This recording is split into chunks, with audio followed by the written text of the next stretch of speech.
wabarakatuh. Waalaikumsalam warahmatullahi wabarakatuh.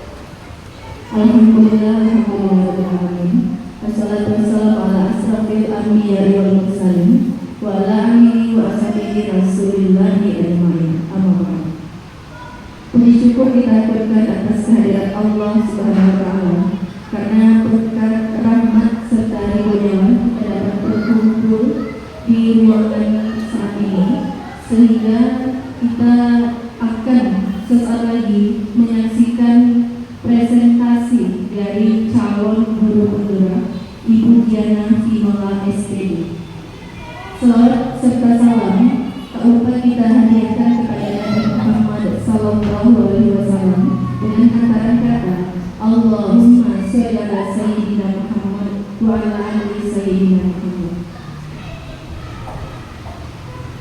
Yang kami hormati Ibu Kepala Sekolah SD Negeri 03 Alai, yang juga kami hormati Ibu Wakil Kepala Ibu Wakil Kepala Sekolah SD Negeri 03 Alai, beserta guru dan juga majelis dari SD 03 Alai. Sebelumnya kami mengucapkan selamat datang kepada seluruh Bapak dan Ibu guru yang telah hadir, yang telah sedia melangkahkan kaki dan memainkan tangannya untuk dapat hadir menyaksikan penampilan dan juga presentasi materi dari calon guru penggerak kita, yaitu Ibu Diana Vinola SPD. Oleh karena itu, untuk mempersingkat waktu, langsung saja kita berikan waktu kepada Ibu Diana Vinola SPD. Kepada Ibu Diana kami persilakan.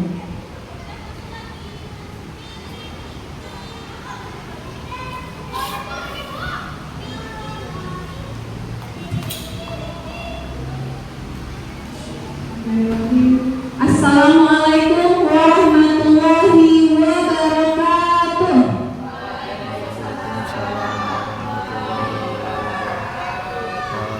Alhamdulillah rabbil alamin. Wassalatu wassalamu ala asrofil anbiya'i wal mursalin wa ala alihi wa ashabihi rasulillahi ajma'in. Pertama-tama marilah kita ucapkan puji dan syukur kehadirat Allah Subhanahu wa taala karena atas rahmatnya kita dapat berkumpul di khususnya di ruangan aula saat ini. Itu kegiatan seminar mini ya Bapak dan Ibu. Salawat beserta salam marilah kita ucapkan untuk Nabi Muhammad SAW dengan hantaran kata Allahumma sholli ala sayyidina Muhammad wa ala ali sayyidina Muhammad, yang telah membawa kita dari alam kebodohan ke alam yang berilmu seperti saat sekarang ini. Baiklah, sebelum kita memulai, saya ingin mengucapkan terima kasih atas kesempatan, kemudian terima kasih atas kehadiran Bapak dan Ibu ke dalam hari undangan saya, kemudian terima kasih atas waktunya yang sudah disediakan. Kepada Ibu kita dari selaku wakil SD 03 Alai, terima kasih Ibu. Dan kemudian saya mengucapkan selamat datang bagi Bapak dan Ibu guru hebat, karena mungkin bukan karena Ibu guru hebat, anak-anak lagi juga hebat ya Bapak dan Ibu. Tepuk tangan untuk kita semua Bapak dan Ibu. Ya, masih semangat ya Bapak dan Ibu ya di jam-jam siang ini. Saya kan semangat kita sampai selesai nanti masih tetap semangat. Baiklah, perkenalkan saya Diana Vinola, guru kelas 2 SD 03 Alai, kemudian juga calon guru penggerak angkatan 11 Kota Padang, di mana pada siang hari ini kita mengadakan seminar kecil atau seminar ini, yaitu tujuannya untuk menyebarkan pemahaman dan pengalaman dalam menerapkan budaya positif.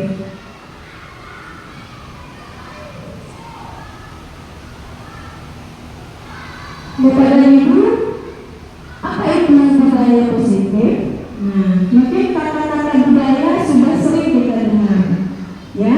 Kira-kira apa Bapak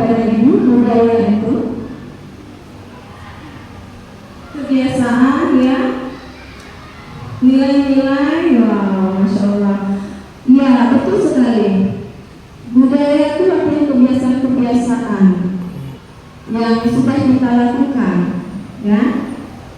Kemudian positif artinya adalah yang baik atau yang mulia.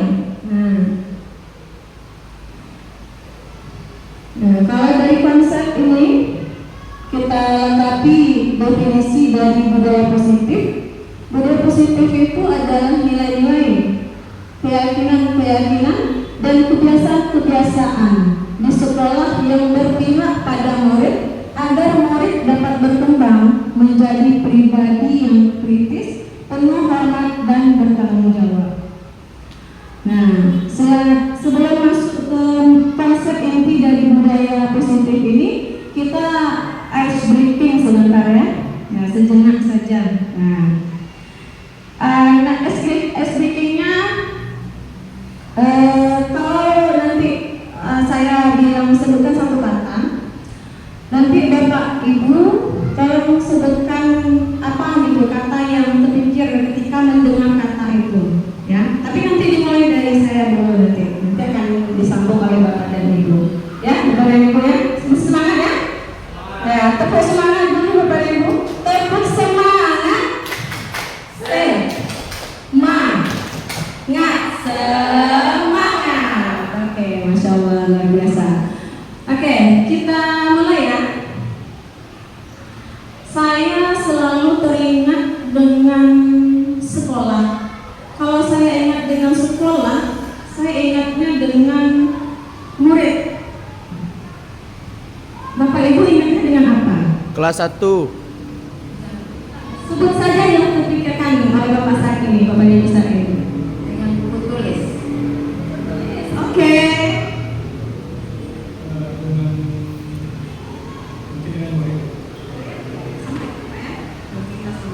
Ya, betul juga murid.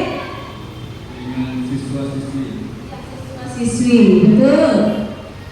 Dengan yang rajin. Ya, rajin. Nah, sekolah itu konteks dengan rajin belajar ya, Bu ya. Nah, betul sekali. Yang penting satu kata ya, dengan dua kata. Nah, taman, betul sekali. Di sekolah kita ada taman. Mantap. Sikap. Bisa ya? Bisa. Bagus, mantap. Aturan. Iya, juga menyangkut sekolah. Terus? Bu Mutia apa yang dipikir saat ini? Sekolah ya. Kelas. Iya juga. Kalau Rupiah? Belajar. Ya. Masya Allah, luar biasa siang ini Bapak dan Ibu ya. Selanjutnya guru. Iya, kalau ada siswa aja guru, tidak ada guru sekolah lagi namanya. Oke, Ibu. Positif.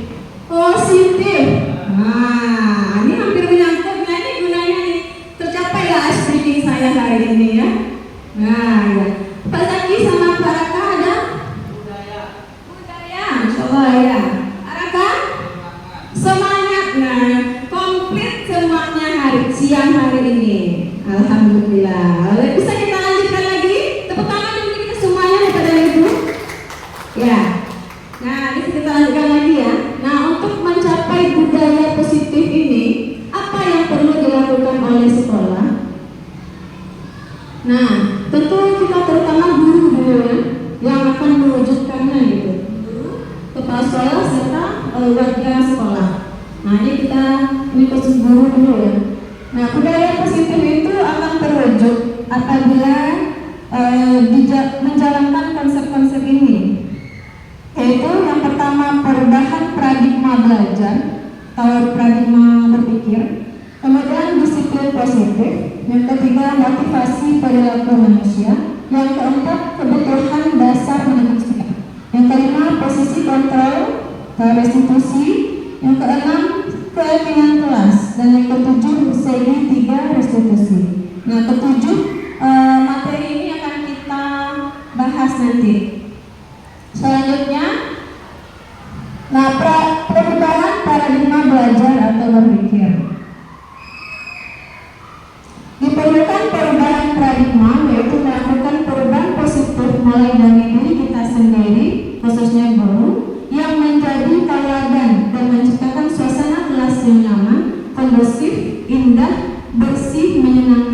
dalam mendukung proses belajar mengajar. Nah, diperlukan perubahan paradigma berpikir. Apa perubahannya? Nanti setelah ini akan kita bahas lagi. Nah, tapi sebelumnya kita akan adakan kegiatan cobalah buka. Nah, kepada Ibu, kita sekarang kegiatan berdua ya kepada Ibu. Cari aja teman yang cocok rasanya di sini. Ya, atau yang paling dekat boleh juga, atau sefrekuensi boleh juga. Nah, yang satu orang jadi A, tunjuk tangan siapa yang masih jadi A. Yang jadi B, yang jadi A, dia tugasnya adalah mengepal tangan sekuat mungkin. Nah, coba bayangkan bahwa Anda menyimpan sesuatu yang sangat berharga dalam tangannya. Kemudian Anda, Bapak dan Ibu, menjaga benda tersebut sekuat tenaga karena penting untuk kehidupan Anda. Kemudian yang B, teman yang B, tugasnya adalah mencoba dengan segala cara untuk membuka kepalan tangan Anda. Teman B boleh membujuk, menghardik, mengintimidasi, memarahi, menggoda, menggelitik, dan menawari Anda uang. Nah, pokoknya asalkan kepalan tangannya mau dibuka. Nah, terserah gimana caranya. Nah, ya, coba kita 30 detik saja ya, atau 1 menit lah ya. Nah, coba kita praktekkan dulu, Bapak dan Ibu. Ya, coba. Boleh silakan, boleh ngerayu, boleh memarahi, menggoda.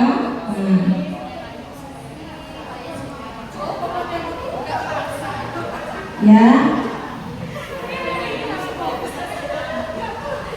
Nah, si A atau dia jangan sampai ini bujukannya mampu mengertikan, membuka telapak tangan. Menggelitik boleh? Ya, pokoknya dengan segala cara. Ya? Bagaimana Bapak dan Ibu yang bertugas sebagai B sudah berhasil atau belum? Sudah? Tidak berhasil ya? Kasihan sekali ya tidak berhasil ya. Berarti belum mempan bujukannya lagi. Ya? Luar biasa. Saking apanya ya, kita tidak tahu apa yang ada di dalam genggaman tangannya. Dikasih rumah aja tak mau kan? Nah, oke. Nah, sekarang saya pakai ke depan. Saya mau tahu bagaimana caranya tadi membujuk. Ya, coba Bu Rizmi dan Bu Yunda bisa bantu ke depan. Coba dipraktekkan kembali ya biar teman-teman juga mendengar.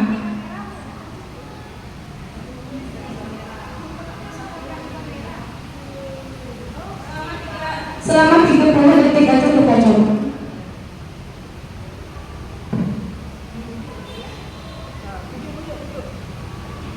Bu, buka tangannya Bu. Enggak mau Bu. Nanti dikasih emas. Oh kamu, tetap kamu.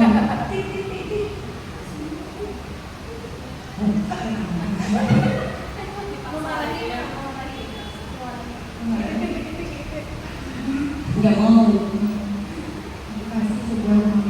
Enggak mau.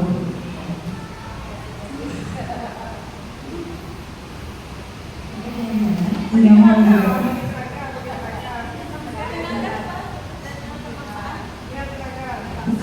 Enggak mau.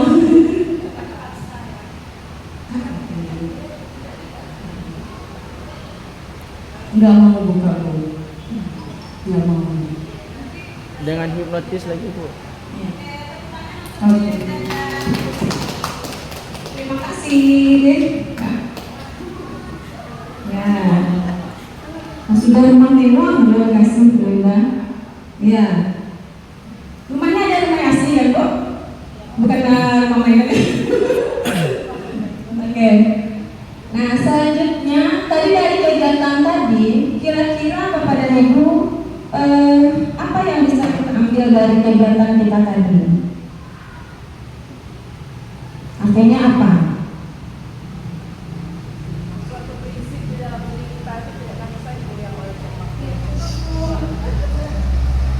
Ya, artinya di sini suatu nilai atau prinsip yang sudah melekat di diri kita itu tidak mudah untuk digoyahkan oleh siapapun.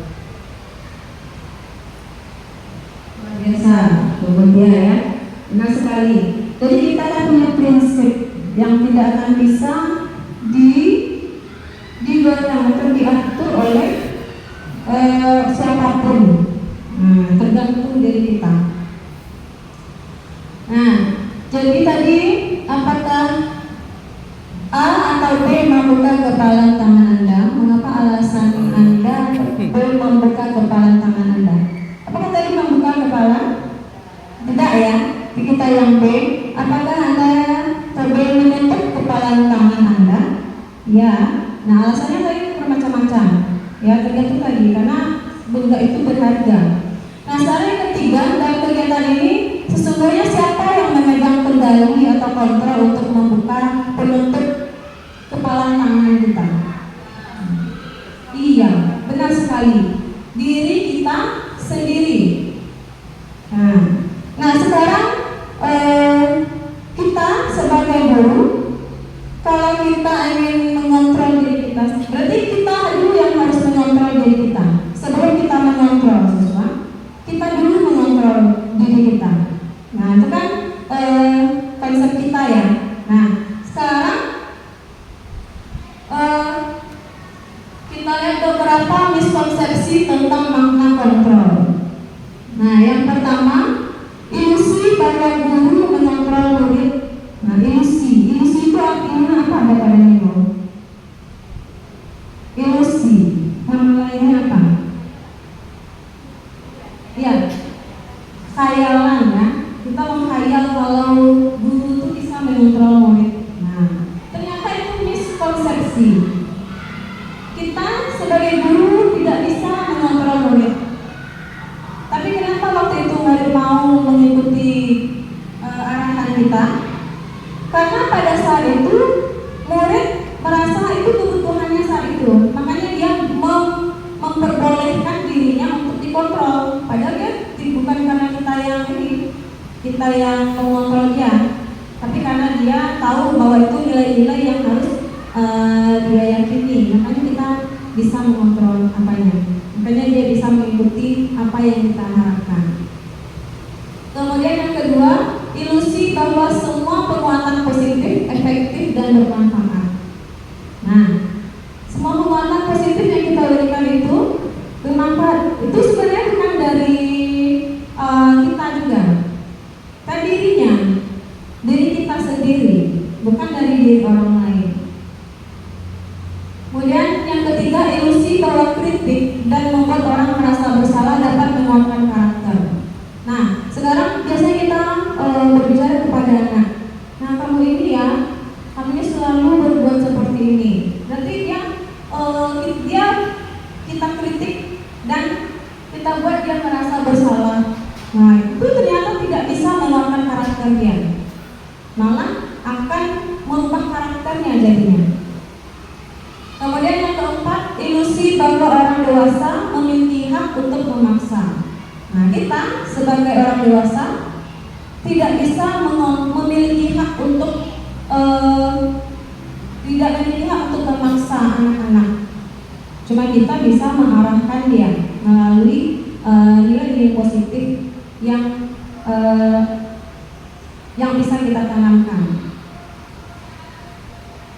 Nah, ini dia perubahan paradigma berpikir, yaitu stimulus respons dengan perubahan berpikir teori kontrol. Dari realitas kebutuhan kita sama, itu kalau berpikirnya stimulus respon. Kemudian kalau berpikirnya teori kontrol, kebutuhan kita itu berbeda. Kemudian semua orang melihat hal yang sama. Kalau dari teori kontrol, setiap orang memiliki gambaran yang berbeda. Stimulus respon, kita mencoba mengubah orang agar berpandangan sama dengan kita. Nah, kalau di teori kontrol, kita berusaha memahami pandangan orang lain tentang dunia. Berdasarkan stimulus respons, perilaku buruk dilihat sebagai suatu kesalahan. Kalau teori kontrol, semua perilaku memiliki tujuan. Nah, jadi setiap yang kita lakukan itu ada tujuannya. Tindakan atau perilaku kita ada tujuannya. Selanjutnya, kalau dari stimulus respons, orang lain bisa mengontrol saya. Berbeda dengan teori kontrol, hanya Anda yang bisa mengontrol diri Anda. Kemudian saya bisa mengontrol orang lain. Teori kontrol mengatakan Anda tidak bisa mengontrol orang lain. Kemudian ada pemaksaan, ada pada saat bujukan gagal. Nah, pada saat gagal bujukannya dipaksa lagi kan? Nah, kalau teori kontrol, kolaborasi antara konsensus menciptakan pilihan-pilihan baru. Kemudian kalau stimulus respon, model berpikir menang kalah. Kalau berpikir teori kontrol menang. Selanjutnya disiplin positif. Nah, disiplin positif, nah ini berasal dari bahasa Latin yaitu disiplin yang artinya belajar. Ini dikemukakan oleh pakar Dian dosen. Kemudian Bapak pendidikan kita yaitu Bapak Hajar Dewantara menyatakan bahwa di mana ada kemerdekaan, disitulah harus ada disiplin yang kuat. Sungguh pun disiplin itu bersifat self-disiplin, yaitu kita sendiri yang mewajibkan diri kita sekeras-kerasnya. Tetapi itu sama saja, sebab jikalau kita tidak cakap melakukan self-disiplin, wajiblah penguasa lain mendisiplinkan diri kita. Dan peraturan demikian itulah harus ada di dalam suasana merdeka. Jadi dari pemikiran pakar ini, artinya disiplin sebelum anak itu merdeka, kalau harus ada disiplin yang kuat dari dirinya. Yang disiplin yang dimaksud di sini adalah disiplin diri atau self disiplin.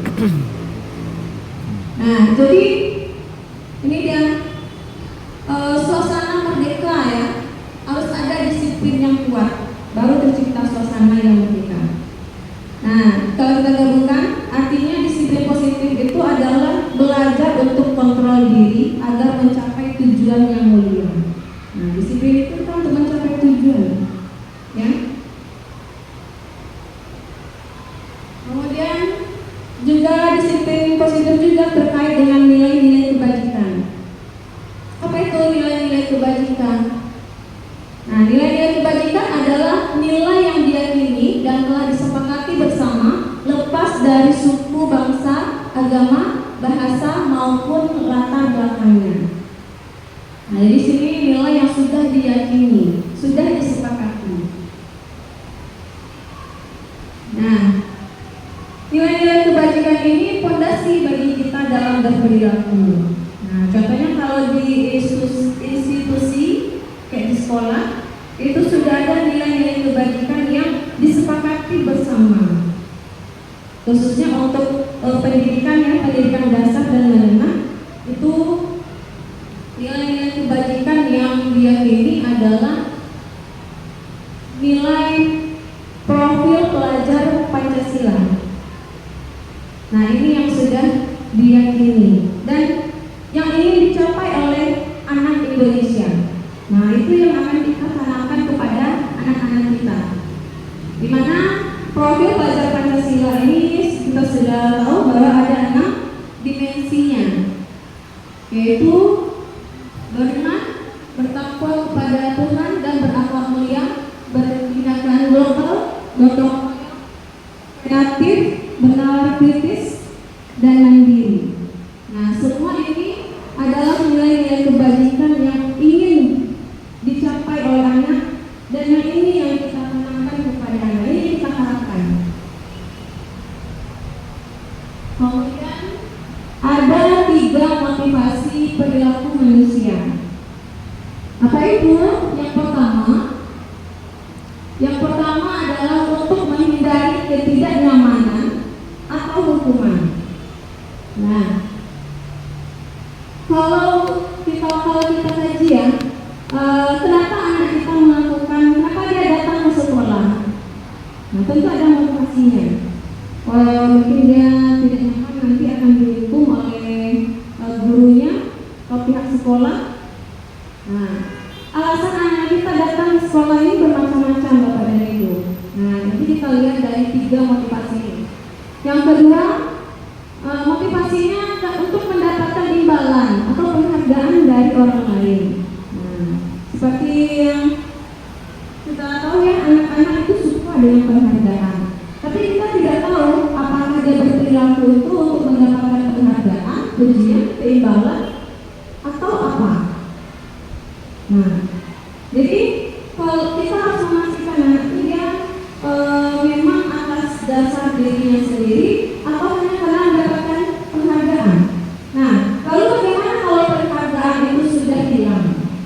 Nah, minggu ini kita memberi penghargaan, kasih bintang ya misalnya bagi anak-anak kita yang sudah tertib. Nah, minggu depan ternyata kita tidak ada memberikan penghargaan berupa bintang, stiker atau apa ya, mungkin kita lupa atau bagaimana, lalu anak itu balik lagi dia tidak tertib. Nah, itu pengaruh dari adanya penghargaan itu, imbalan. Kemudian yang ketiga yaitu untuk menjadi orang yang mereka inginkan dan menghargai diri sendiri dan nilai-nilai yang mereka percaya. Nah, dari ketiga motivasi ini,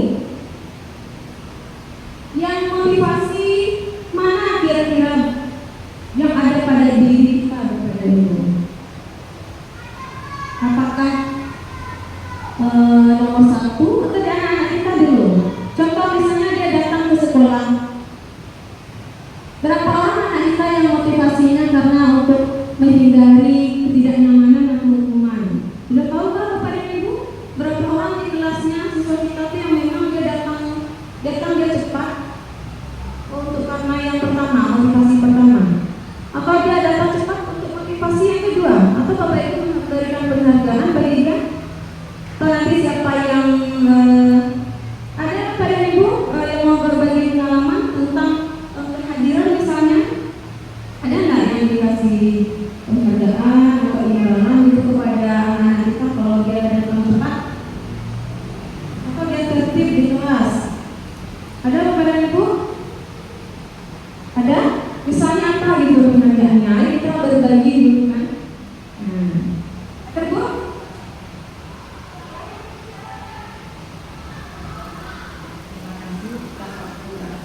Kesempatannya ini pengalaman saya di sekolah yang lama.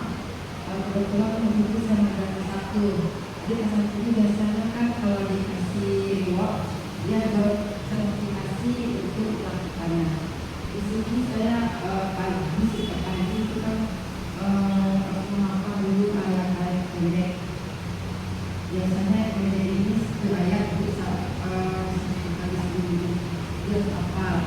Kalau dia hafal disini depan, nanti kalau hafalannya nggak banyak yang salah, itu dikasih reward permen. Tapi kalau udah 1 bulan masih dia juga dikasih atau wafer yang ada beberapa sedikit dari permen. Jadi karena reward itu banyak anak-anak termotivasi untuk memakai jadi itu selama saya. Tangan Bapak dan Ibu, kita sudah berbagi pengalamannya, ya. Nah, pengalaman kita mungkin juga pernah dulu, Dena juga pernah dulu. Tapi setelah kita belajar, setelah diinok-inokkan materi itu kan, Bapak dan Ibu, kalau ternyata selama ini saya memberikan penghargaan itu, mungkin ada beberapa siswa kita yang memang termotivasi, ada yang tidak, ada yang hanya untuk mendapatkan penghargaan itu. Nah, makanya dia mau menghafal PD dapat ini. Nah, itu yang kita tidak bisa kita pastikan dari diri anak, ya kan?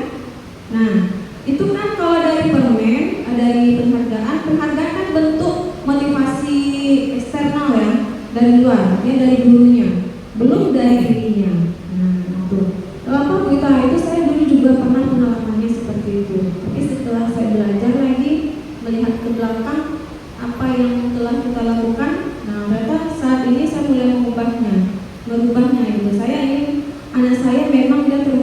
dari dirinya dulu. Jadi ketika penghargaan itu hilang, ketika mereka tidak memberikan permen lagi, kue lagi, apalah bendanya, anak itu dia akan tetap menghafal sama itu ya, ayat per ayat. Nah dari motivasi ketiga motivasi ini, motivasi yang pertama ini termasuk motivasi apa? Motivasi itu ada dua, internal dan eksternal. Nah, kalau yang pertama ini apa? Eksternal ya? Ya, benar sekali. Kalau yang nomor dua, eksternal juga. Ya, betul sekali. Luar biasa. Tepuk tangan untuk kita Bapak dan Ibu. Ya, ini masih semangat ini. Ya, tepuk semangat satu kali lagi ya. Tepuk semangat. Semangat. Oke. Kemudian yang ketiga itu adalah motivasi internal, intrinsik ya, internal atau intrinsik. Nah, jadi motivasi ini dia hanya ini karena dia menghargai dirinya, dia melakukan itu karena dia menghargai dirinya, menghargai nilai-nilai yang mereka percaya. Oh, dia percaya bahwa disiplin itu adalah nilai-nilai yang baik, makanya dia datang tepat waktu. Ya.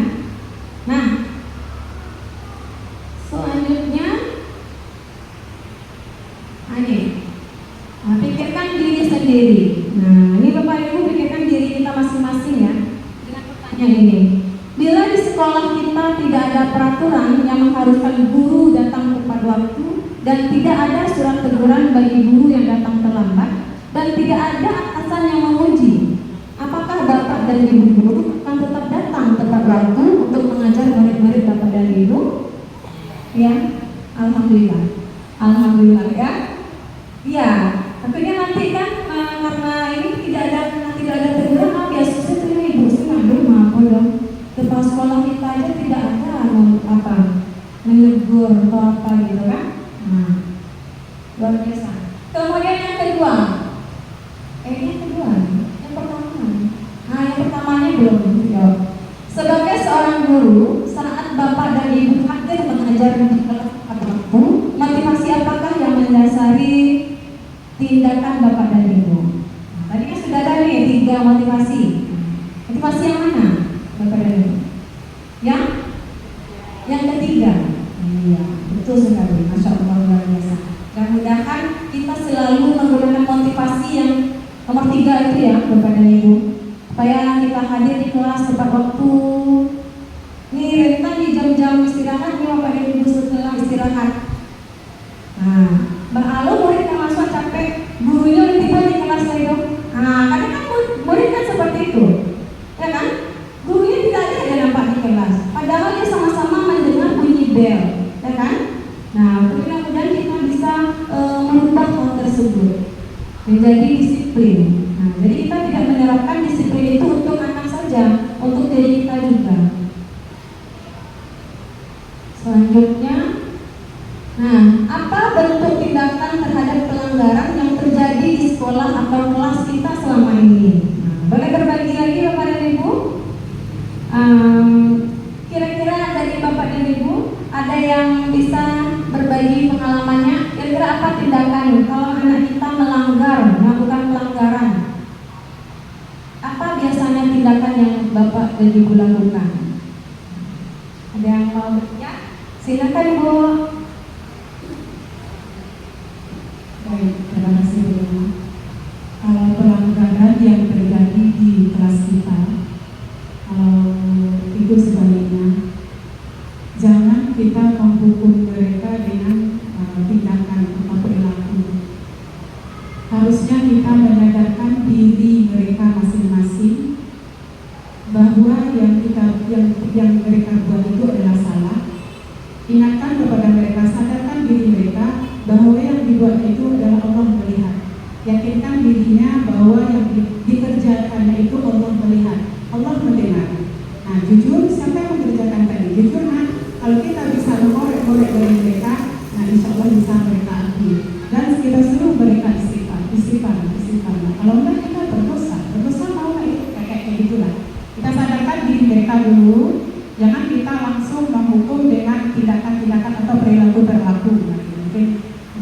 bisa kita lakukan kepada apalagi kita SD itu ya, anak SD masih kecil-kecil. Ini kemudian, assalamualaikum warahmatullahi wabarakatuh. Benar sekali Ibu Eli. Tepuk tangan untuk Ibu Eli pada Ibu. Ya. Nah, tadi yang disampaikan Bu Eli benar juga. Kita tidak boleh langsung menghukum siswa ya, Bu. Karena siswa itu kan masih kecil-kecil ya. Nah, tentang umurnya itu masih kecil-kecil. Saya masih ingat juga di waktu kita pelatihan ya. Itu kalau salah kata Bu Mary itu ya. Waktu itu Bu Mary bilang anak sekolah kita SD itu adalah calon penghuni surga karena dia belum diberikan dosa, tapi bagian sudah balik mungkin enggak ya, yang belum balik, yang kecil-kecil tuh. Nah, kalau kita menghukum dia dengan tindakan yang tidak sesuai, itu kita malah kita yang berdosa darinya ya, itu. Nah, jadi itu tuh kata beli tadi, kita yakini dia dulu bahwa tindakan dia itu kita sadari dia gitu. Kalau dia sadar sendiri bahwa tindakan dia itu sudah tidak tepat.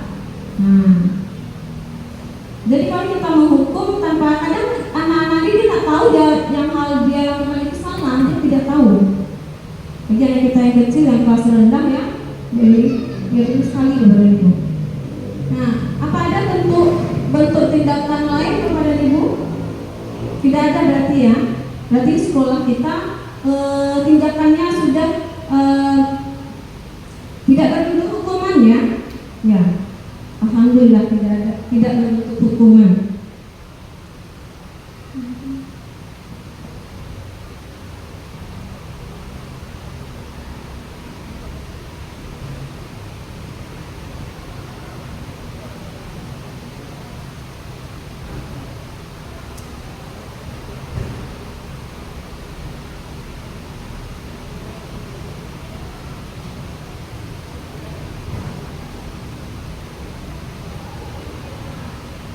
Ya, nah bicara tentang tindakan terhadap pelanggaran tadi, ada 3 hal yang biasanya kita lakukan.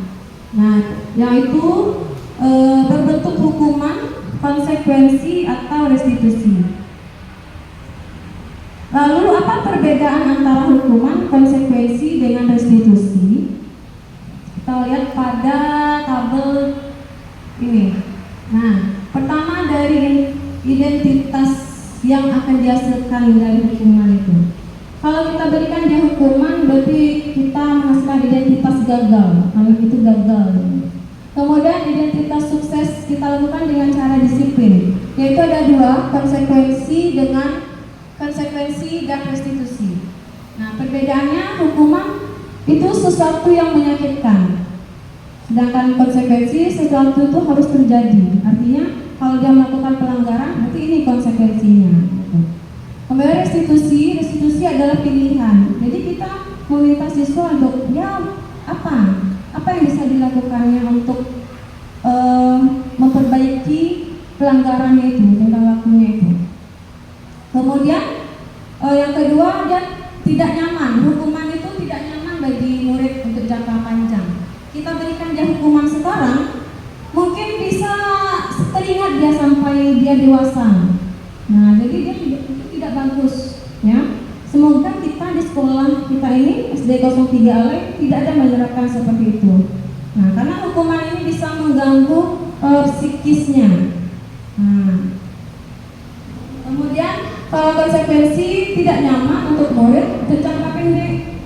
Nah, kalau konsekuensi dia lebih dari hukuman, tapi dia tidak nyaman bagi murid untuk jangka pendek. Mungkin saat itu dia lakukan konsekuensi itu, tapi belum tentu dari dirinya sendiri menerima itu. Kemudian yang restitusi menguatkan murid untuk jangka panjang. Nah, ini yang bagus ya. Kita memberikan arahan bagi murid, kita membuat dia menentukan pilihan. Nah, itu akan menguatkan murid untuk jangka panjang. Itu akan diingatnya karena tidak ada berbentuk hukuman atau konsekuensi. Kemudian akibatnya murid akan tersakiti. Kalau hukuman yang kita berikan, murid akan tersakiti. Kalau konsekuensi murid akan dibuat tidak nyaman.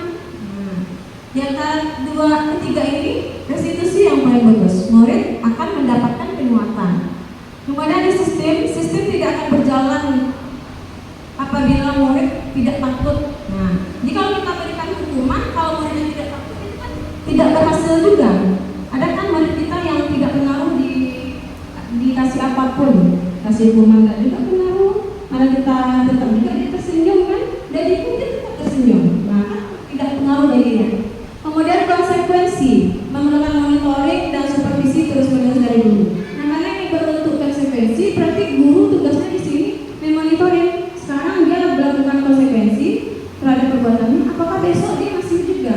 Nah jadi guru memonitoring terus. Kemudian selanjutnya restitusi, murid belajar bertanggung jawab untuk perilakunya. Itu dampaknya. Kemudian hukuman bentuknya negatif. Kalau konsekuensi netral. Kalau restitusi positif, hal yang baik. Nah, kalau hukuman nanti biasanya pernyataannya ini. Awas kalau dilakukan lagi ya, nanti awas kamu. Nah, seperti itu pernyataan yang biasa dilontarkan. Kemudian konsekuensi, lakukan apa yang saya katakan. Nah, biasanya kemarin ini apa? Masalahnya apa? Nanti apa konsekuensinya? Gitu kan? Kemudian kalau restitusi, apakah hal ini yang sesungguhnya kamu lakukan? Nah, memang kita ditanyanya ke dirinya gitu. Kalau kita memberikan kata ini kepada murid kita, bagi murid yang melakukan pelanggaran, dia akan langsung masuk ke dalam dirinya. Karena dia menanyakan langsung ke dirinya. Apakah dia salah? Apakah dia salah? Langsung ke dirinya. Kemudian selanjutnya motifnya. Kalau hukuman model paksaan, kalau konsekuensi modelnya stimulus respon untuk berpikir ya. Kalau restitusi menggunakan teori kontrol. Kemudian mendorong menyalahkan diri. Nah, hukuman dia akan menyalahkan dirinya. Kita yang memberi hukuman, anak itu akan kayak seperti dia disalahkan gitu, menyalahkan dirinya. Kemudian konsekuensi mendorong kepatuhan, sedangkan restitusi mendorong disiplin positif. Kemudian kalau hukuman konsep diri buruk. Nah, kalau kita berikan hukuman akan berpikir bahwa dirinya buruk.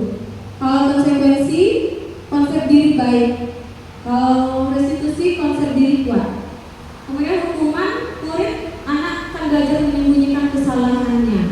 Dan kalau konsekuensi mencoba mengontrol anak dengan penguatan positif. Kalau restitusi anak paham bahwa dirinya sendiri yang memegang kendali kontrol.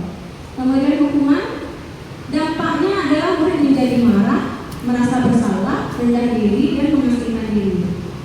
Ini pernah Bapak Ibu, saya jujur saya pernah dulu melakukan hukuman dalam masa sekali ya. Tapi sejak melakukan itu saya rasanya terlalu jahat sebagai seorang guru.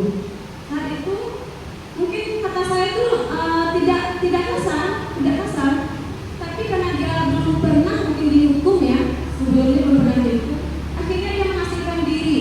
Dia pergi ke ke bangku paling belakang, lalu dia naikkan kaki sambil menunjukkan kepala. Nah, rasanya bersalah itu luar biasa di diri saya. Jadi semenjak itu saya tidak pernah lagi. Itu waktu itu saya lakukan awal-awal jadi guru, waktu itu masih ngomong ya, belum ada ilmu dengan apa kan.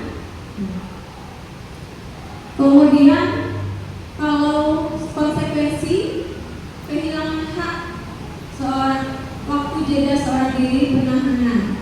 Kemudian restitusi, murid tidak hilang waktu namun bersemangat untuk memperbaiki diri. Jadi tujuan restitusi ini adalah bagaimana anak memperbaiki diri sendiri dari kesalahan sendiri. Kemudian hukuman menyakitkan bagi anak. Guru menjalani konsekuensi dengan menyalahkan, mengkritik, menyindir dan merendahkan. Nah, jadi kita tidak boleh ya, Bapak Ibu, menyindir anak tidak boleh, merendahkan apalagi. Nah, mengkritik saja sudah membuat dia merasa disalahkan. Nah, kemudian konsekuensi itu membantu sifatnya. Guru menyatakan kepada pulang, lalu menerapkan konsekuensi apa yang sesuai dengan peraturan yang dilanggar. Kemudian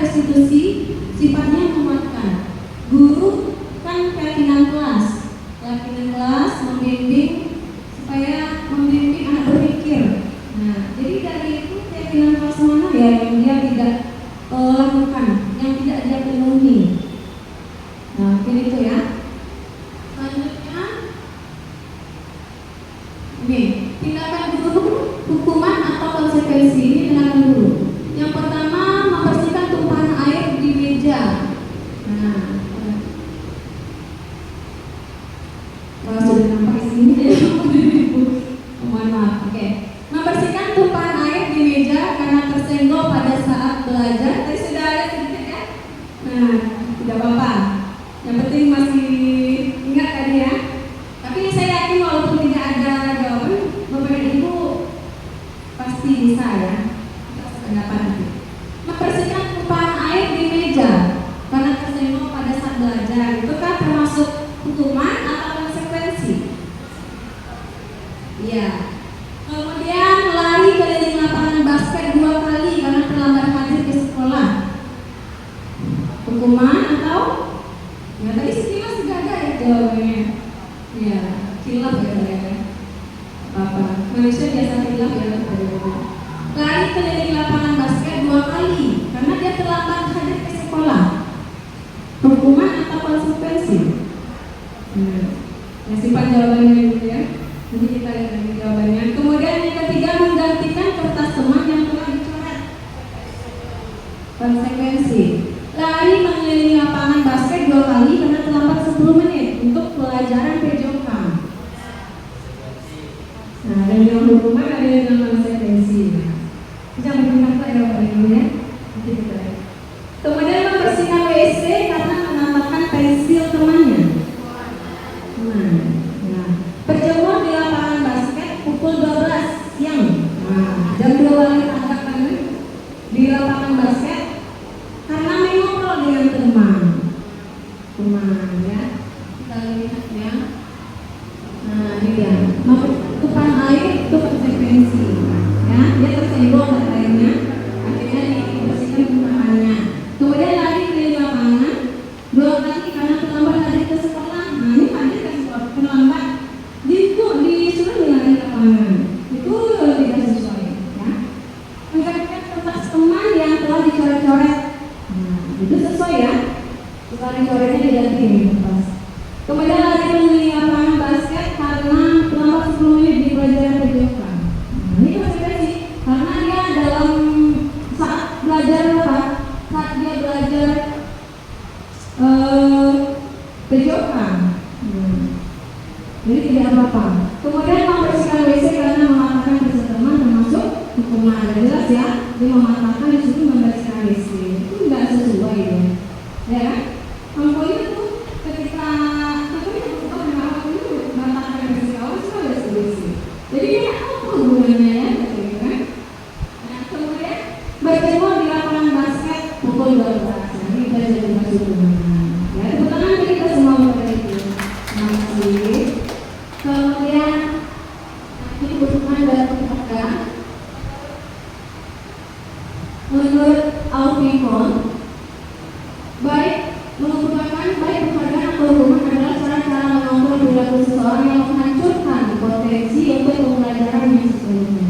Nah, seperti yang kita katakan tadi ya, bahwa hukuman itu hancur potensi yang ke depan. Nah, artinya saat dia berpotensi dia belajar, tapi karena dia hukum, artinya dia tidak apa lagi, mungkin pengaruh sama konsentrasinya, akhirnya menghancurkan potensi yang dia miliki itu. Kemudian penghargaan itu efektif. Jadi sebelum kita memberikan penghargaan, kita pertimbangkan ini dulu. Nah, penghargaan itu efektif jika kita memang seorang melakukan sesuatu yang kita inginkan dalam jangka waktu pendek. Nah, cuma dalam jangka waktu pendek kita bisa, jangka panjang kita tidak bisa. Seperti yang kita bahas tadi ya. Kemudian yang kedua, penghargaan tidak efektif untuk jangka panjang. Nah, ini. Kemudian ketiga, penghargaan merusak hubungan. Nah, kenapa merusak hubungan? Contoh misalnya, anak yang kita beri penghargaan, seperti kita dengar sama Buta tadi ya, anak yang dapat permen ya. Nah, ini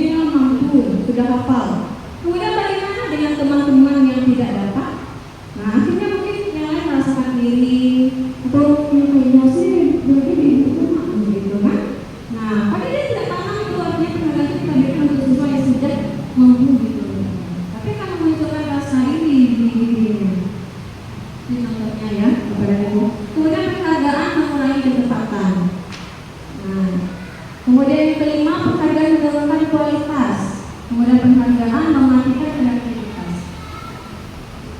Kemudian penghargaan menghukum.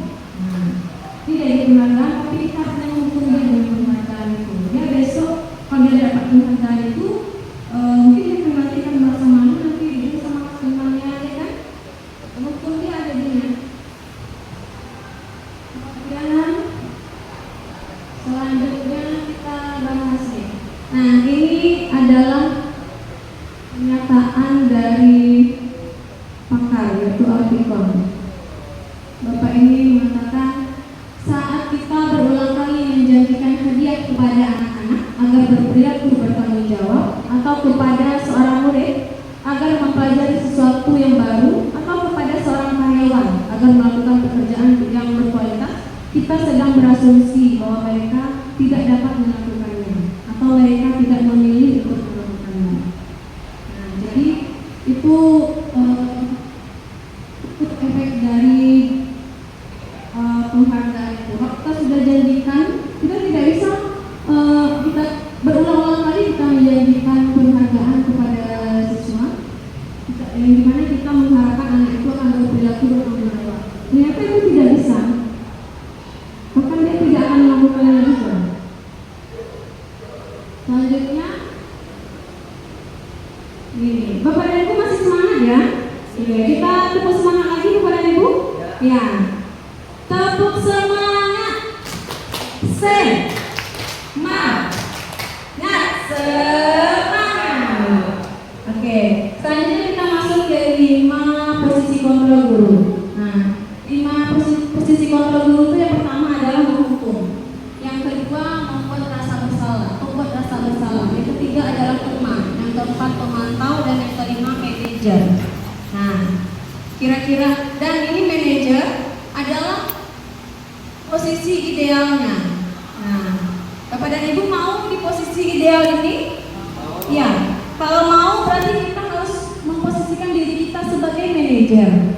Nah, kalau kita coba saya tanya ya, Bu Mutia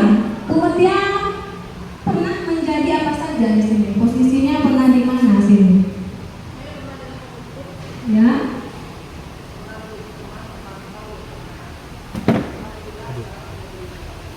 Alhamdulillah. Kita pernah semua ya. Kita ya, luar biasa. Nah, ya teman, saya juga seperti itu Bu Mutia. Dulu yang saya ceritakan tadi ya. Wah, selama ini saya sudah menjadi penghukum ya. Padahal saya bukan hakim ya, bukan ini kan, bukan jaksa atau apa gitu. Tapi saya sudah menjadi penghukum. Nah, iya, betul sekali. Mendirikan anak aja di depan itu sudah hukuman itu. Tapi tidak sesuai dengan apa yang dilakukannya. Ya. Nah, dia mengganggu temannya. Kita suruh dia di depan. Artinya kan nanti anak-anak tidak belajar kalau dia apa. Kemudian dia akan ditonton oleh teman-temannya sekelas. Muncul oleh guru pada ibunya seorang dengan hukum. Nah, berapa malunya dirinya. Tapi maupun berapa orang yang di depan kita hukum, dia akan tetap merasakan malu. Nah, itu.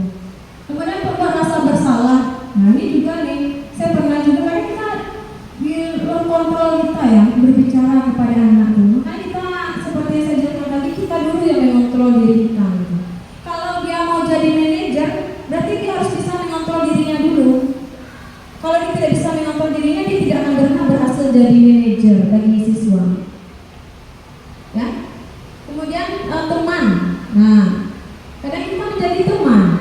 Nah, kalau dia menjadi teman ini nanti takutnya dia akan bergantung dengan kita. Ya. Nah, iyalah, jadi ibu misalnya gitu kan. Nah, terus kalau pemantau. Nah, pemantau, guru ini belajarnya memantau saya. Itu udah, cepet. Nah, terus apa? Awak je barunya, patang ibu cari awak je. Nah, kini ku awak je masalahmu. Nah, kemudian manajer. Nah, posisi manajer ini adalah posisi yang ideal, ya. Dimana tugas seorang manajer itu bukan mengatur perilaku seseorang, tapi membimbing murid untuk dapat mengatur dirinya. Seorang manajer bukan memisahkan murid dari kelompoknya, tapi mengembalikan murid tersebut ke kelompoknya dengan lebih baik dan kuat.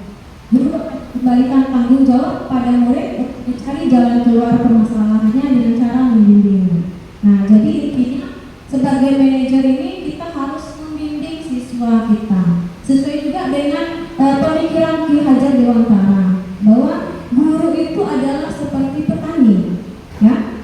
Nah, petani dia menanam padi, diberikannya pupuk yang bagus, disiramnya dengan pengairan yang cukup. Nah, itu akan menghasilkan padi yang bagus. Nah, seperti itu juga seorang manajer nih, guru. Nah, dia membimbing. Akhirnya dia mengembalikan tanggung jawab murid tersebut. Biasa aja murid itu lupa Bapak Ibu, makanya kita yang mengingatkan dia dengan nilai-nilai tadi.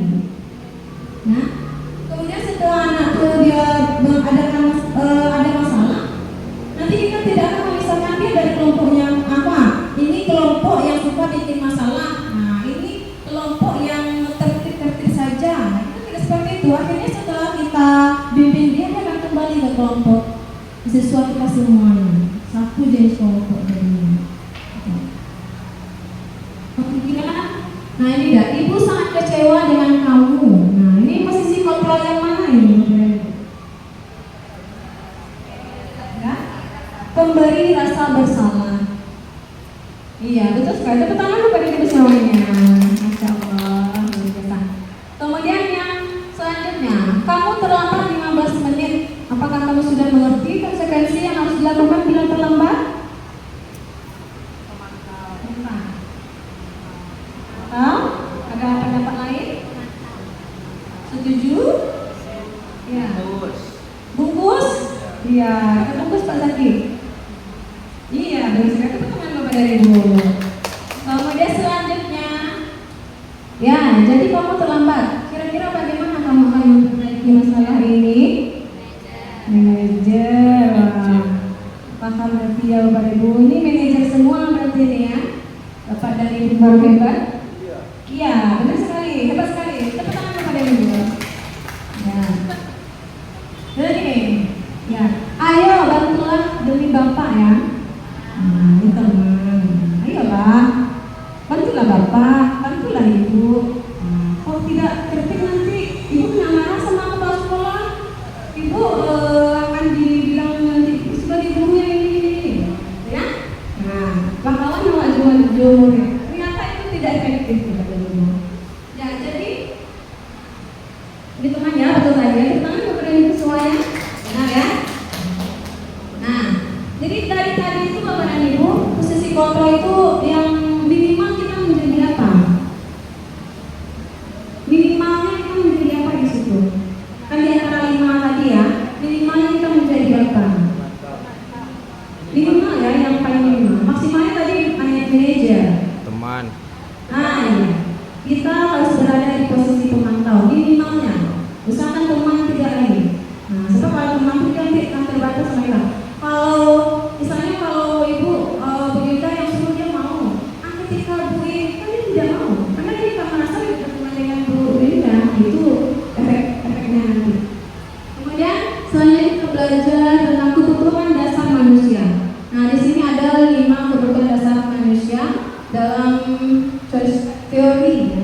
Jadi tidak bisa bahasa Inggris ini, kami saja lah Bapak dan Ibu ya.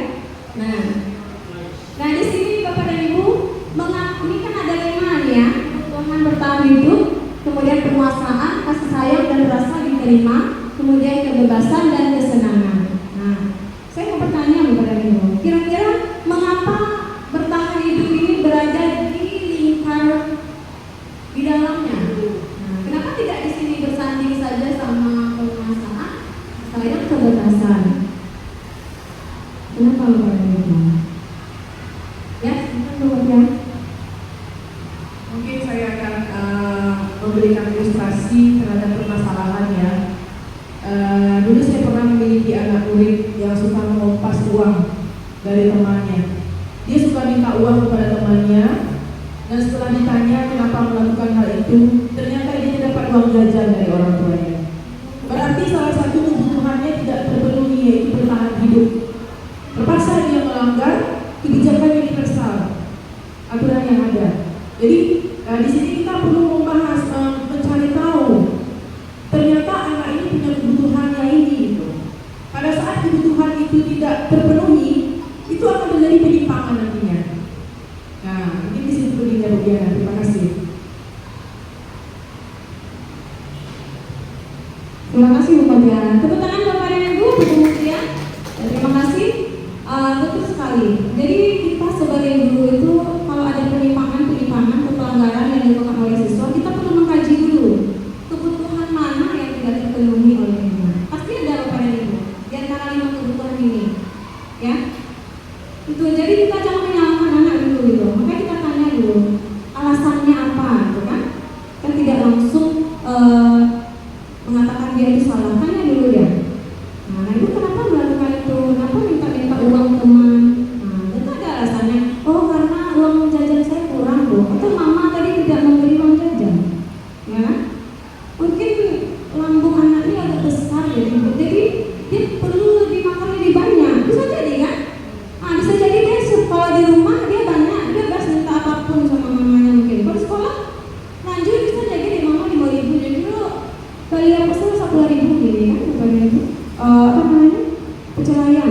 Nah, itu cukup dong. Akhirnya dia meminta uang temannya. Nah, itu yang kita perbaiki dengan cara kita menjadi manajer tadi. Nah, nanti kita juga akan membahas dari segi 3 restitusi juga. Nah, jadi betul sekali Bapak dan Ibu. Jadi Bapak dan Ibu, jadi bertahan hidup ini adalah kebutuhan yang sifatnya fisiologis. Sementara yang keempat ini, penguasaan, kasih sayang, itu sifatnya psikologis. Ya, jadi intinya yang fisiologis ini yang dibutuhkan. Nah, jadi kalau panjang Pak Arif ini kalau laku mungkin bukan hal yang terlalu fatal untuk dilihat, ya. Jadi itu saja bedanya. Mengapa di yang bertahan hidup ini di sini bedanya? Karena dia satu-satunya kebutuhan fisiologis. Contohnya pakaian, makanan, ya kan, tempat tinggal. Nah, seperti itu. Kemudian, nah ini ya, yang selebihnya itu psikologis, kesenangan, kebebasan, rasa kasih sayang. Nah, rasa kasih sayang ini ada kebutuhan yang kita butuhkan. Tidak hanya anak-anak, kita orang dewasa pun membutuhkan kasih sayang dan rasa diterima. Kemudian penguasaan ini contohnya pada anak didik kita ini Bapak dan Ibu kelas. Dia selalu maju gitu. Berarti artinya dia ingin diakui dia. Oh, ingin diakui dia pandai, ya kan?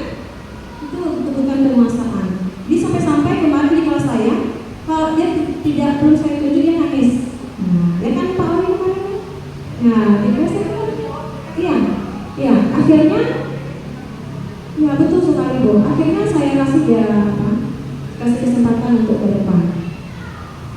Kemudian kesenangan, nah itu perlu bermain. Makanya kita belajar selingi dengan permainan. Dia suka tuh, ya akan aktif dia. Saya pernah dulu kita kasih dia tugas berkelompok saja, kayak menyusun. Nah ini suka tuh mah. Akhirnya aktif semuanya. Mulai dari anak yang suka duduk-duduk yang memang pasif ya, akhirnya bekerja dengan itu. Ya, kayak saya dulu waktu kelas 1 itu mengajarkan kemarin menyusun suku kata. Nah, dia bakal aja mencari sebanyak itu suku kata yang kita siapkan. Itu kan game juga yang berhubungan dengan pelajarannya. Nah, bisa juga mungkin dengan permainan ular tangga misalnya untuk penjumlahan bisa juga. Nah, itu dia akan lebih aktif ya, senang belajarnya. Kemudian kebebasan. Nah, anak itu juga butuh kebebasannya, tidak mau terlalu di depan. Kamu duduknya di sini saja ya, diam seperti ini ya. Siap gerak begini. Dari mulai masuk sampai jam istirahat dia seperti ini. Nah, aku guru yang luar biasa nih. Ya. Nah, menggaris sistem dia loh. Ya, anak itu butuh kebebasan ya. Kadang dia capek dengan duduk seperti ini terus kan. Nah, memang dia perlu kita kontrol, bukan kita kontrol, kita amati, memang perlu kita amati, tapi kita tidak perlu terlalu mengekang anak dalam belajar seperti itu. Kemudian selanjutnya, nah ini kita studi kasus sedikit Bapak dan Ibu. Ini kasusnya adalah nama siswanya Dinda. Dinda seorang anak kelas 3 SD. Begitu tiba di rumah, sepulang dari sekolah, dia menangis dan mengadu pada ibunya bahwa dia benci pada Ibu Rani, yaitu gurunya. Nah, menurut Bapak dan Ibu, kebutuhan apa yang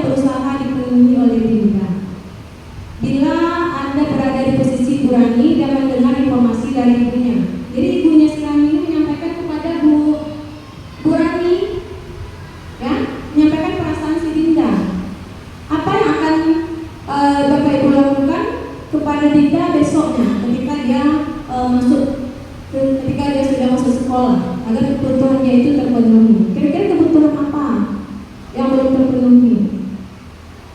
Kalau seandainya saya kasih ini ya pernyataannya, kalau di sini saja belum bisa membingungkan ya, kita kasih pernyataan.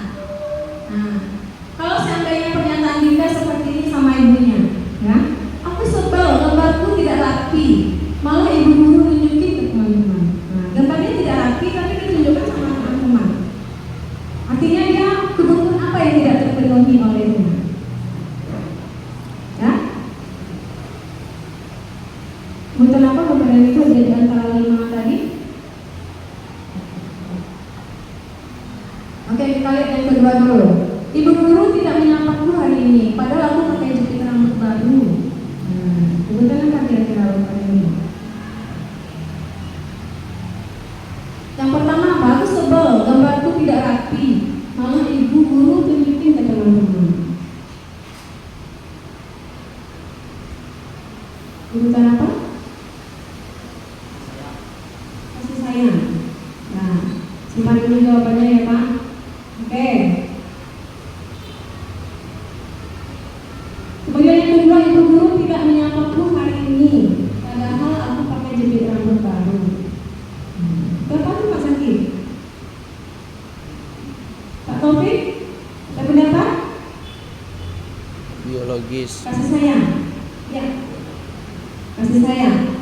Kemudian yang ketiga, aku bosan, masa belajarnya cuma gitu-gitu aja. Dengerin ibu guru aja. Kebebasan. Kebebasan. Terima kasih pendampingnya kepada ibu. Ya. Lihat. Nah, yang pertama betul sekali ya. Yang kedua ya. Sudah dijawab tadi ya. Tepuk tangan ke Bapak dan Ibu semuanya. Sudah membantu menjawab ya.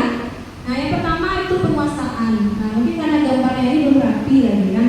Gurunya apa jadi dia belum merasa dia tuh ada kurangnya gitu.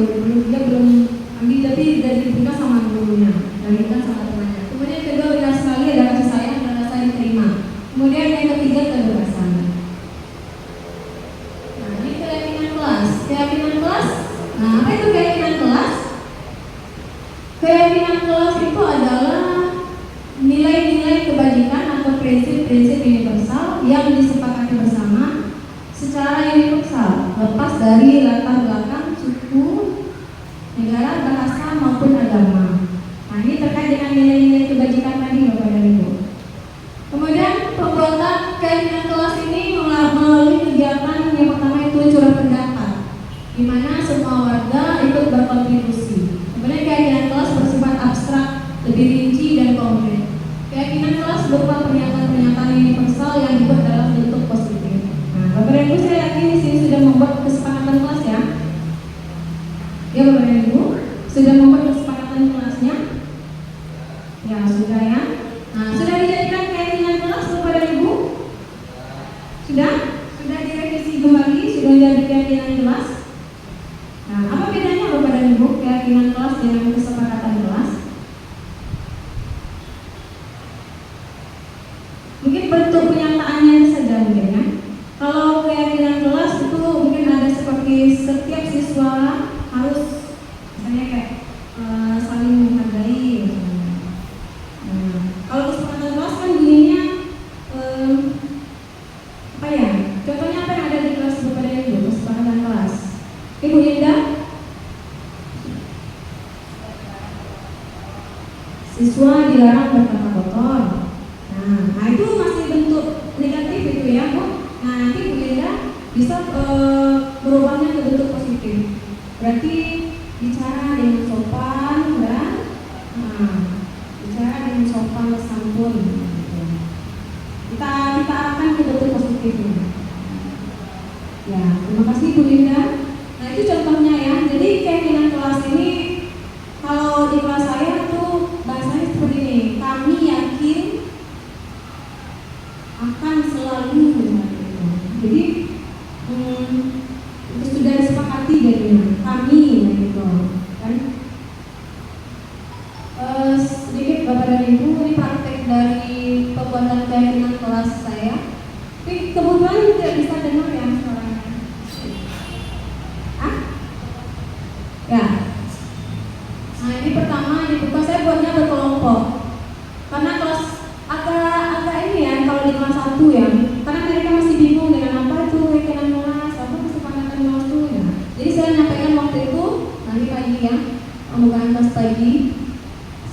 menyampaikannya kepada anak-anak bahwa kita hari ini akan membuat keyakinan kelas. Nah, lo kemarin kan sudah buat katanya.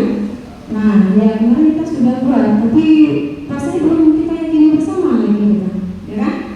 Nah, kemudian kita ini lagi, kita revisi lagi, kita ulang lagi membuatnya.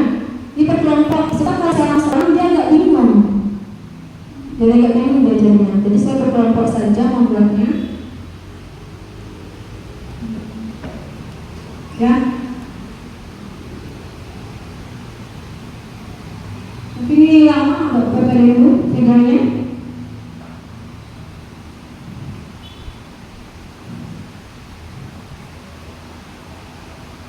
Kami kebetulan tidak bisa mengusir, bisa. Nah, ini pembukaan awal.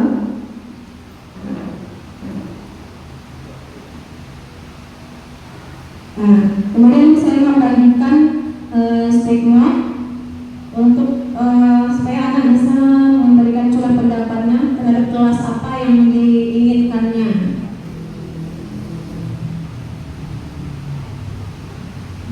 Jadi nanti setelah anak membuatnya, kita meminta anak untuk menempelkannya ke depan.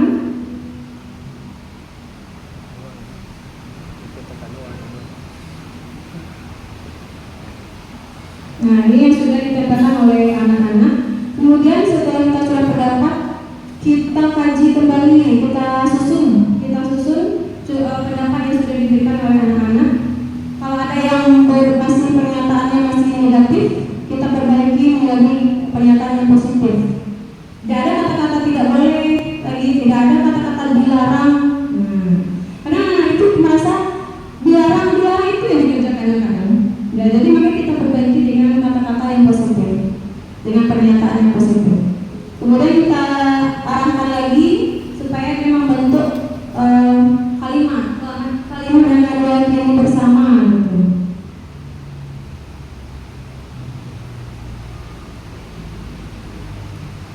Ditinjau apa saja, ternyata ada yang sama. Ada yang sama di beberapa anak ini kelasnya yang bersih, indah, rapi.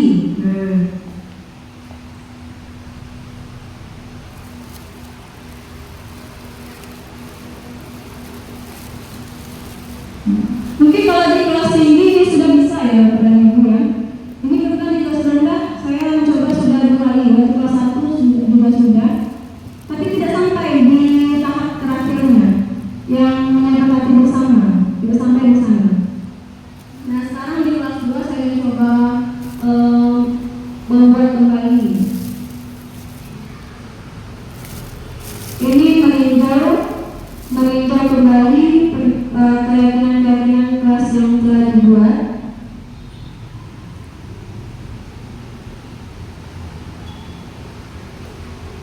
Nah, kebetulan di kelas ada siswa yang memang aktif sekali, artinya suka jalan ya. Artinya beberapa murid di kelas saya memang masih ada yang belum tertib ya. Tapi alhamdulillah kendala-kendala seperti itu bisa kita minimalisir. Akhirnya dia mau melihat stigma aja dia sudah semangat berani. Nah seperti itu dia rasakan. Sampai besoknya dia pula yang harus dibilang. Tidak tahu apa gimana lagi. Kemudian sudah terbentuk, kemudian saya meminta beberapa seorang anak untuk membacakan keyakinan kelasnya kembali. Nah ini, jadi dia bacakan lagi sambil meninjau apakah memang ini yang kita harapkan dari yang kita ini di kelas kita, nilai-nilai ini kita bisa kita terapkan di kelas kita. Nah, jadi waktu itu berdapatlah 3. Kenapa 3 Bapak Ibu? Ya keyakinan kelas ini kan tidak perlu banyak-banyak ya.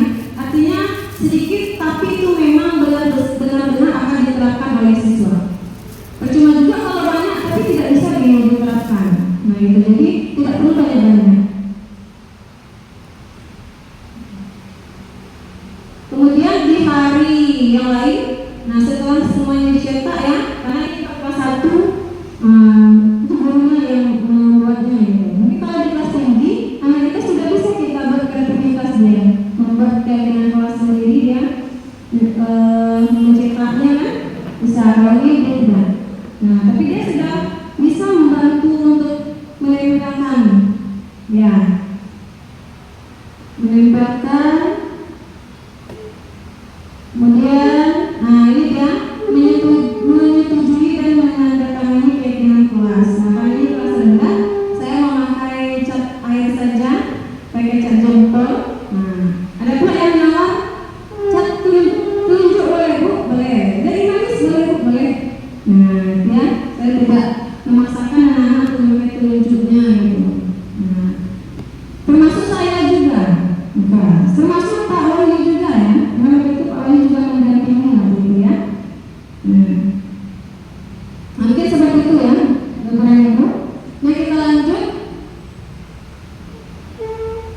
lanjut restitusi. Nah, segitiga restitusi ya. Segitiga restitusi yaitu salah satu cara, ya, cara dengan bukan cara memperbaiki tingkah laku siswa kita. Nah, itu dengan cara dialog yang dijalankan oleh guru ataupun orang tua agar menghasilkan murid yang mandiri dan bertanggung jawab terhadap tindakannya. Nah, di sini restitusi membantu murid menjadi lebih memiliki tujuan, disiplin positif, dan memulihkan dirinya setelah berbuat salah. Penekanannya bukanlah pada bagaimana berperilaku untuk menyenangkan orang lain atau menghindari ketidaknyamanan, namun tujuannya adalah menjadi orang yang menghargai nilai-nilai yang mereka percayai. Nah, ini tahapnya dia ada 3 tahap, yaitu yang pertama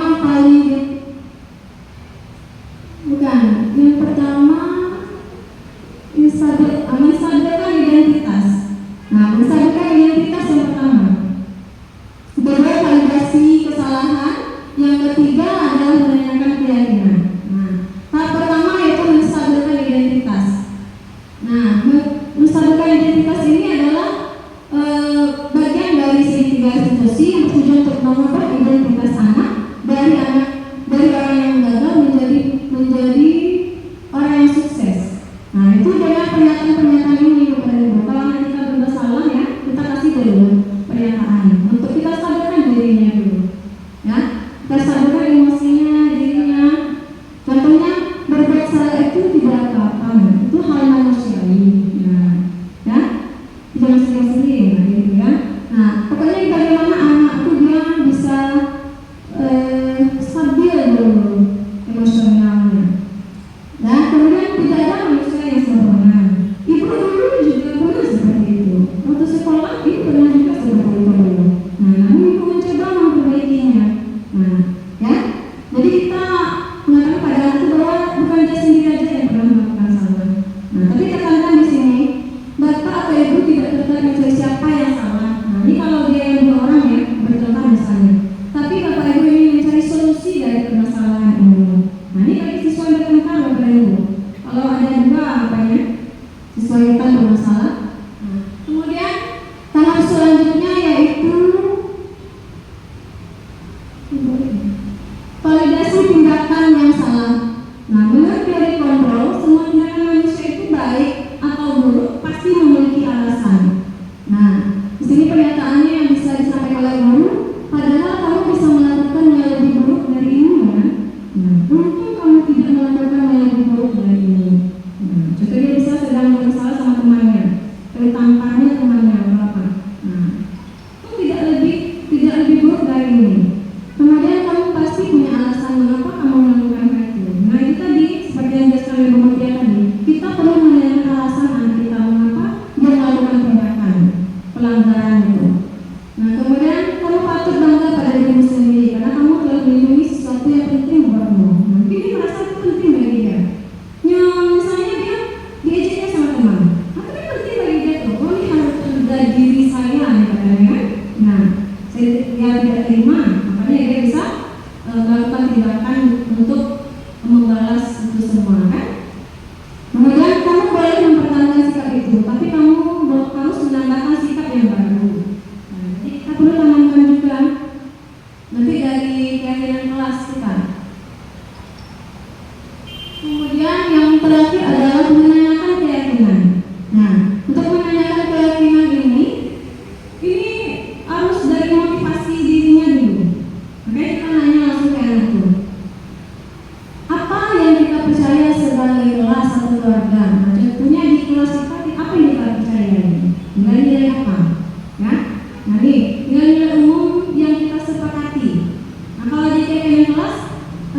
Ibu masih ingat nggak dengan keyakinan kelas yang kita sepakati bersama?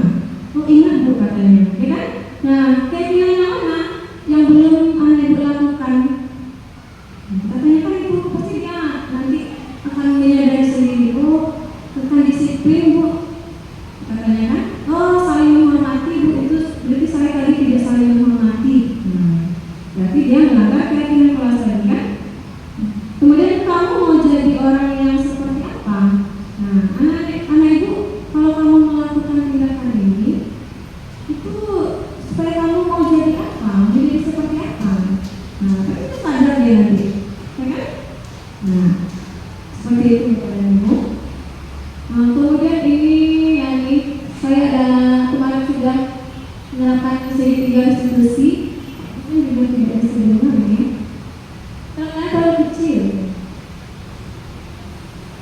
Nah, jadi anak kita panggil, dia tidak dimarahi di depan teman-temannya, tidak kita tanya di depan teman-temannya, tapi kita panggil.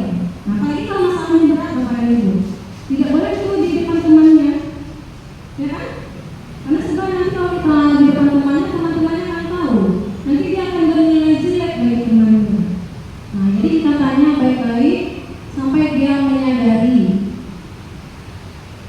Dia sendiri yang mencari solusinya nanti. Nah, jadi kalau sudah terjadi permasalahan ini, untuk kedepannya bagaimana nanti supaya tidak terjadi permasalahan ini?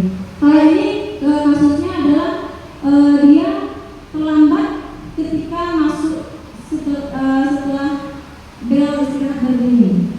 Nah, ternyata dia sedang main katanya di atas sama temannya. Jadi dia terlambat, mungkin kasihkan main ya. Jadi saya tanya, oh ternyata kasih main Bu katanya. Nah, oh gitu. Jadi besok apa lagi yang anak Ibu lakukan supaya tidak berbuat seperti ini lagi, supaya tidak lupa lagi dengan jam masuknya. Nah, jadi katanya dia sendiri tuh besok saya main di bawah saja Ibu katanya. Biar apa namanya? Kalau di atas kan kurang terdengar apa tuh, ya kan? Karena dia asik bermain, karena mungkin Ibu suasananya waktu itu di atas, jadi dia tidak fokus mendengar bel itu.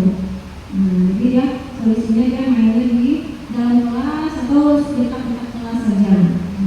Itu dari dia, ya, bukan kita yang menyampaikan. Jadi nak besok kamu mainnya di apa saja ya, bukan kita, dia yang menyebutkannya. Dia sendiri yang mencari solusinya. Ya mungkin gitu ya Bapak dan Ibu. Sekian dulu. Ini yang hanya itu yang bisa saya sampaikan Bapak dan Ibu. Terima kasih atas perhatiannya. Kalau ada yang salah, mohon dimaafkan ya Bapak dan Ibu. Sekali lagi tepuk tangan untuk kita semua Bapak dan Ibu.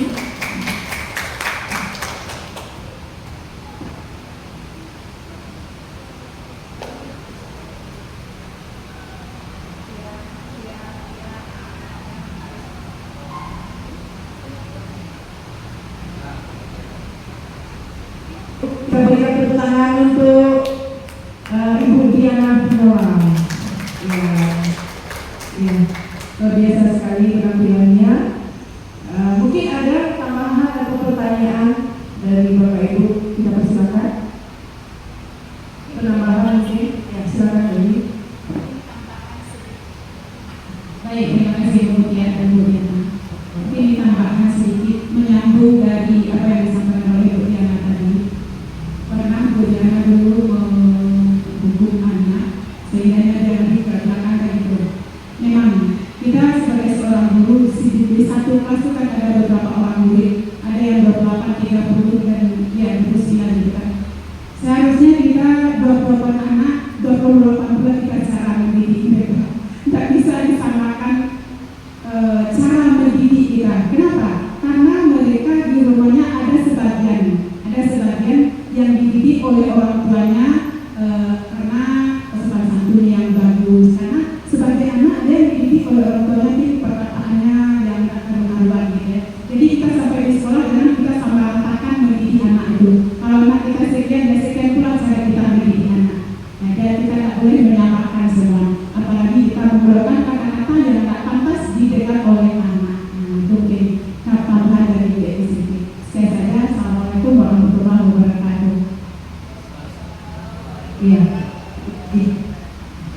Silakan Bu Diana, kembali. Ya, terima kasih Bu Eli. Itu benar sekali yang disampaikan oleh Bu Eli. Kita sendiri merasakan di kelas kita tuh berbagai karakter ya. Nah, 28 murid kita, berarti 28 cara pula kita memahami karakter tersebut gitu. Dan menangani karakternya, pelajari karakternya juga. Betul sekali Bu Eli. Saya juga karena tadi saya pernah bilang kan kalau saya pernah menghukum dulu. Nah, namun alhamdulillah dengan adanya arahan dari ibu guru yang lain ya, dari ibu guru kita di sekolah yang sudah banyak pengalamannya, kemudian sudah belajar juga di pendidikan guru penggerak, alhamdulillah sedikit demi sedikit saya mulai memperbaiki itu semua. Terima kasih Bu Eli, terima kasih. Tepuk tangan untuk Bu Eli. Iya. Biasa Iya. Yang pasti Bu Diana nanti setelah mengikuti kegiatan ini akan jarang malam-malam lagi di kelas ya. Mungkin tidak ada. Sekarang juga mungkin sekali nanti tidak terlalu fit, tapi tidak mau. Iya, betul sekali ya. Dia tegas mungkin. Iya, betul. Iya. Tegas harus. Iya. Baik, mungkin ada tambahan dari Bapak-Ibu lain untuk pertanyaan. Silakan, ada yang mau ditanyakan? Calon guru penggerak berikutnya mungkin yang mau ditanyakan? Ya. Calon guru penggerak kepada ibu kita. Silakan.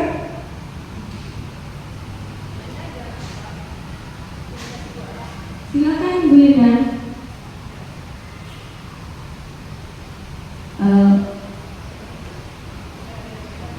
Oke, baik, terima kasih atas waktunya Bu Tia dan Bu Diana. Tadi terkait ada hukuman, yaitu konsekuensi dan restitusi. Tadi ada sedikit yang kurang paham mengenai restitusi itu, apalagi beda sekarang ada kelas 1. Lalu bagaimana restitusi yang baik khususnya untuk kelas 1 ini? Itu saja, contohnya salah satunya saja, Bu Diana. Ini saja, terima kasih. Silakan juga Bu Diana. Ya, terima kasih Ibu Mutia. Pertanyaan yang bagus ya, Ibu Guru. Tadi Ibu Linda mengatakan di kelas 1 ya. Ini kan yang tadi saya contohkan itu di kelas 2. Nah, artinya antara kelas 1 dan kelas 2 itu mungkin tidak berbeda ya. Jadi misalnya kita kasus yang pertama misalnya ketika anak sedang makan, ketika belajar. Tapi saya mau tanya dulu, kita memperbolehkan anak makan ketika belajar? Tidak ya? Nah, betul. Berarti kan kalau ada anak yang makan ketika belajar, kita menegur anak itu kan mengingatkan anak bahwa di kelas kita ini anak tidak makan ketika belajar. Artinya nanti tidak ada rasa menghormati nanti kan. Nah, gurunya sedang belajar tapi dia makan, jadi tidak menghormati. Nah, itu bisa kita panggil ya. Jangan di depan teman-temannya, karena tadi kelas 1 ya kan. Nah, kelas 1 tuh emosionalnya memang paling kita jaga. Nah, sama seperti kelas 2 juga, kelas 2 masih seperti itu. Misalnya anaknya sedang makan di kelas, panggil dia. Boleh ke meja kita, pokoknya tidak ada teman-temannya di situ. Nah, anak ibu melihat sedang makan ya tadi. Iya benar kan. Terus kenapa ibu makan tadi di apa alasannya tadi? Oh tadi saya mungkin dijawabnya tadi tidak sempat makan Bu, ya kan? Nah dia asik bermain, jadi bunyi bel itu disangka itu untuk bermain, jadi makan itu lalu lupa kan? Nah mungkin itu yang karena kita minta alasannya dulu, betul kan? Jadi bukan alasannya, kita stabil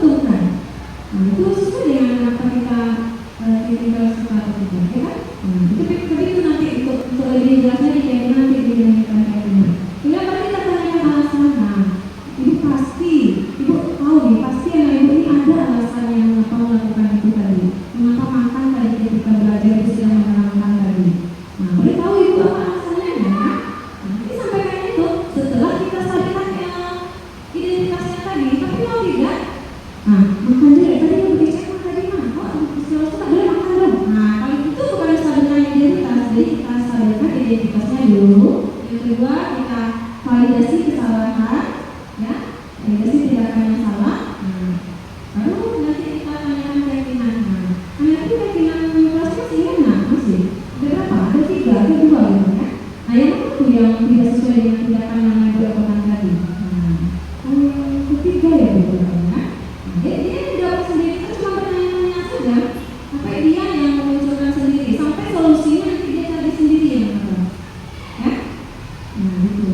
Jadi itu bilang kalau permasalahan di kelas rendah rasa saya itu ya. Tapi kalau ketika dia bertengkar, nah itu kita panggil keduanya. Tapi kita bilang sama dia, ibu sekarang itu tidak mencari siapa yang salah. Kita lihat ada kan di restitusi tadi, panggil kedua-duanya. Nah, kita minta dulu alasannya masing-masing. Apa melakukan si A, melakukan ini tadi, si B melakukan ini tadi. Nah, baru kita tanyakan, baru kita bilang seperti itu. Ibu hari ini tidak mencari siapa yang salah, kita mencari solusinya nanti dari permasalahan. Jadi itu dia. Ya, mantap. Luar biasa. Tepuk tangan untuk Diana, ya. Jadi intinya restitusi ini anak sendiri akhirnya menyadari kesalahannya dan apa konsekuensinya, begitu. Ya, itu. Jadi sesuai dengan langkahnya Ibu ya. Yang pertama tadi menstabilkan identitas. Ibu punya kabar tadi ada yang kamu mukul temannya ya? Kenapa mukul temannya? Nak? Kenal peristiwa yang Ibu, kan? Nah, iya kalau Ibu pasti juga akan marah kalau peristiwa itu dia berulang. Jadi kita menstabilkan identitas tuh, menstabilkan identitas tuh. Ibu gimana kalau peristiwa yang diambil? Tetapi, nah kita masuk ke validasi ini. Apakah dia mengambil pensil kamu diambil lalu kamu memukul teman? Menurut kamu itu bagus atau tidak? Apakah itu solusinya? Tidak, Bu. Menurut kamu itu benar atau tidak? Tidak, Bu. Masuk lagi ke itu ke kesepakatan keyakinan. Itu tuh di keyakinan kamu itu kira-kira sesuai nggak dengan nilai tidak, Bu? Yang mana itu kira-kira? Kita harus menghargai, Bu. Kita menghormati. Jadi kita sadar sendiri. Jadi kita cuma menggali saja. Tidak ada hukuman. Kamu begitu salah, Bu. Hukumannya itu aja. Nah itu sih kita eksekusi. Ya. Baik, ada mungkin yang lain. Jadi saya bertanya Bu Yunda ya. Apa Bu Yunda? Ada lagi yang mau bertanya? Sudah pas ya? Nah baik, itu tadi penampilan Ibu sedikit tambahan saya dari Ibu Diana mengenai penghargaan ya. Ternyata terjawab sudah ya. Kenapa sekarang di Guru Merdeka ini tidak ada ranking? Kalau kita dulu kan ada hadiah ya. Peringkat 1, 2, 3 itu dikasih hadiah di lapangan, dapat buku ya. Ternyata dengan memberikan penghargaan itu hanya dalam jangka waktu di saat itu. Tahukah kita bagaimana tekanan anak kita ke depannya untuk mempertahankan ranking itu? Bagaimana tekanan dari orang tuanya, paksaan dari orang tuanya untuk mempertahankan harga diri di ranking itu? Ya, kemudian teman-teman yang lain yang juga merasa kena mentalnya karena dia juara. Yang lain ini siap gitu, tidak dapat apa-apa. Jadi itulah. Berarti kalau seandainya masih ada sekolah yang punya juara-juara itu berarti dia belum merdeka sebenarnya. Masih hukum anak ini masih SD, di SMP nanti bagaimana lagi tekanannya dia mempertahankan harga dirinya di SD untuk tetap dapat ranking gitu ya. Nah ini yang mau bertanya. Jadi dia belajar cara ranking saja ya. Betul sekali. Dapat waktu lagi ya. Rasanya. Baik. Terima kasih Bapak Ibu atas perhatiannya. Demikian presentasi dari Ibu Diana Pinola, calon guru perguruan angkatan 11 dari SD 03 Alai. Bapak Ibu, Assalamualaikum warahmatullahi wabarakatuh. Kita berikan tepuk tangan sekali lagi untuk Ibu Diana.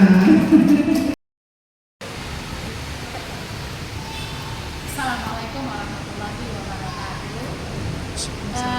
Masya Allah, luar biasa yang disampaikan oleh Bu Diana tadi, yaitu tentang menyebarkan budaya positif. Nah, kita sebagai seorang guru, apalagi kita sebagai seorang guru SD, harus menyebarkan budaya positif itu kepada anak-anak kita. Kenapa? Karena anak-anak kita masih SD, mereka mencontoh, meniru, meneladani kita sebagai seorang guru. Nah, kalau sebagai seorang guru haruslah kita memperlihatkan apakah itu kata-kata kita yang baik terhadap anak-anak didik kita.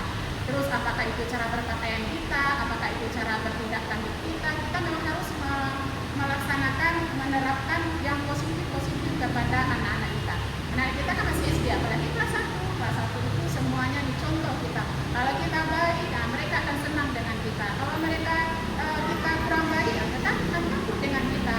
Jadi SD ini adalah dasar bagi anak-anak kita sebagai seorang pelajar yang insya Allah nanti kalau kita bisa menerapkan budaya positif ini, insya Allah untuk mereka ke SMP atau ke SMA, insya Allah mereka akan bisa lebih baik lagi, mereka akan bisa lebih cenderung untuk mencontoh kepada guru-guru yang baik-baik. Mungkin itu saja yang bisa disampaikan. Mudah-mudahan semua guru bisa menjadi guru penggerak semuanya, dan juga semua guru insya Allah bisa menerapkan budaya positif kepada anak-anak didik kita, terutama anak SD. Ya, itu saja bisa disampaikan. Bila taufiq wal hidayah. Assalamualaikum warahmatullahi wabarakatuh. Waalaikumsalam Waalaikumsalam warahmatullahi